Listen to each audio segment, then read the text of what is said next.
a challenge to Utah's clerical law. The Church of Jesus Christ of Latter-day Saints claims in some instances church leaders don't have to report crimes of child sex abuse. The Utah Supreme Court heard arguments about this case, and ABC4's Marcos Ortiz was there. Marcos, what's it all about? Well, this 14-year-old girl, at the time, she was only 14-year-old, confided in her LDS bishop that she had been sexually abused. Now, by law, he's supposed to report this crime to law enforcement, but he failed to do so. Now, today, before the U.S. Supreme Court, attorneys for the LDS Church claim that the First Amendment protects this LDS bishop from reporting. She's a mother now, but as a 14-year-old, Karina Menlove was charged with child abuse murder. She gave birth to a stillborn baby at the family's Sandy home, but hid the fetus. She pleaded guilty, but the case was later overturned. Back then, she turned to the Church of Jesus Christ of Latter-day Saints helpline.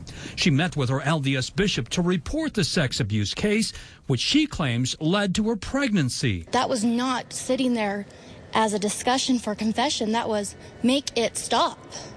And he chose not to report it. Menlove says another teen, who is now a sheriff deputy, abused her. He never faced charges, but paid damages in a civil suit.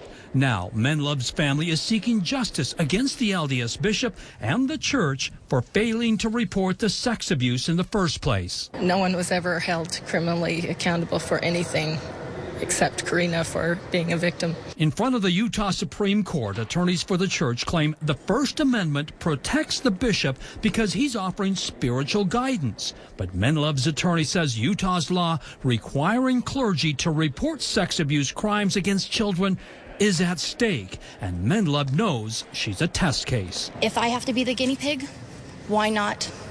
We're at the Utah Supreme Court. Let's make a difference in the world. Let's make this right. Now, afterwards, attorneys for the LDS Church refused to talk publicly about this case. Now, we won't have an answer from the Utah Supreme Court for another 3 months, and we'll keep following this story. In Salt Lake City, Marcos Ortiz, ABC4 News.